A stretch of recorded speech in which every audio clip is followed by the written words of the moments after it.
जीवन जर एक राग असेल, तर तुमचं मन सध्या सुरात आहे का? हिंदुस्थानी शास्त्रीय संगीतात राग म्हणजे फक्त स्वर नाही.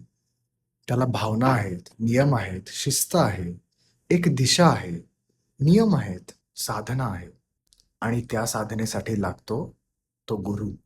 गुरु काय करतो? तो समजावतो. इथे थांब, इथे ऐक, इथे शांत हो.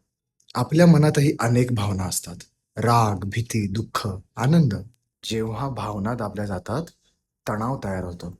जेव्हा त्या समजल्या जातात, संतुलन तयार होतं. राग शिकवतो, मर्यादांमध्येही सौंदर्य असतं. आणि गुरु शिकवतो, चूक म्हणजे अपयश नाही. ती स्वतःला सुधारण्याची एक संधी असते. जीवन एक मैफिल आहे.